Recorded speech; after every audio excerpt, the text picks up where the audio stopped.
E-minis and NASDAQ tried to just tick green again, but they are net down on the day. But I'm very intrigued to hear the elation of Mr. Tim Knight onto this reversal. What do you think, Tim? Well, elation would be if we open like negative 1,000 on the NQ and we're down 2,000 now. No, this is the relief, not elation. Yesterday I was watching Micron when it announced, and it was one of those gut punches. It's like, because, I'm short semiconductors and not Micron itself. I was short Micron yesterday, but just for the close, I got a funny feeling. It's like, nah, don't do it. But that's not like, and then everything was great because I had all kinds of other aggressive high-tech shorts.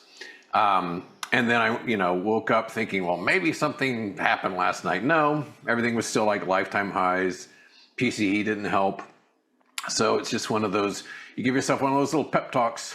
Well, Tim, you've been doing this a while. You're going to be okay. And your dogs love you and all this. And so I sometimes, in circumstances like that, I'll just like delete all my stops and just like, let's just wait a few minutes and reset the stops.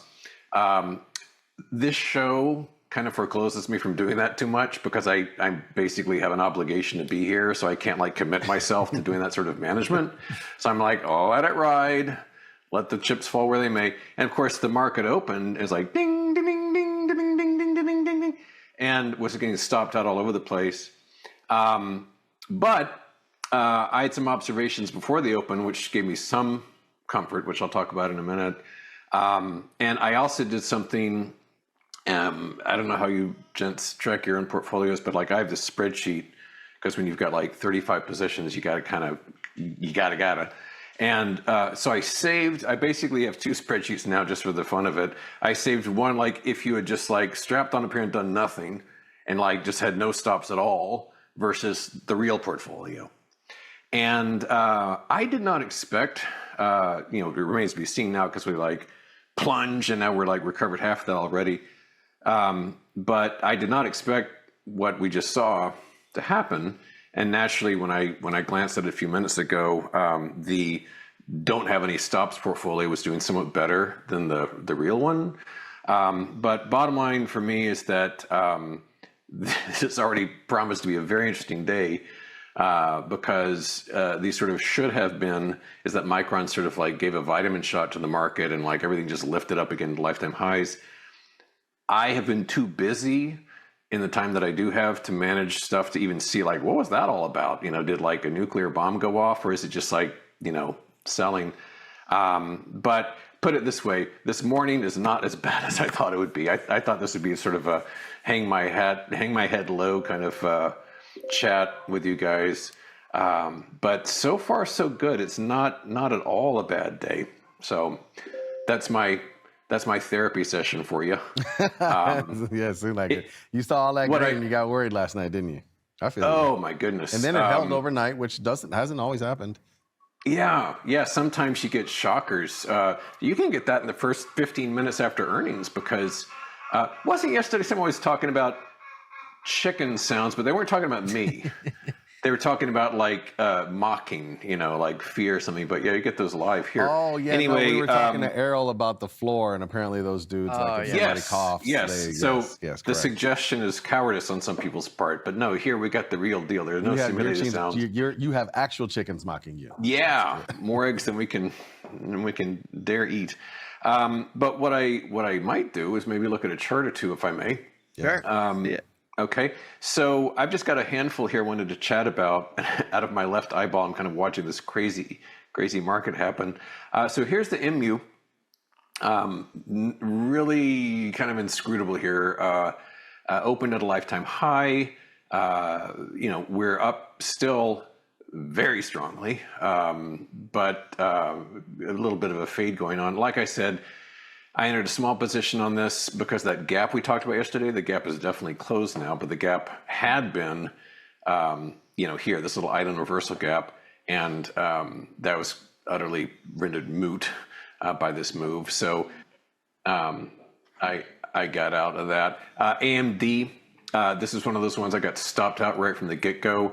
A looser stop would have saved me, like a stop anchored to this high instead of this gap, but I got zapped out of that. But what I did do, to my credit this morning, is, and this was my observation that gave me a little bit of comfort, is with all this positivity going on with semiconductors, I thought, well, goodness, South Korea is going to be like lifetime highs.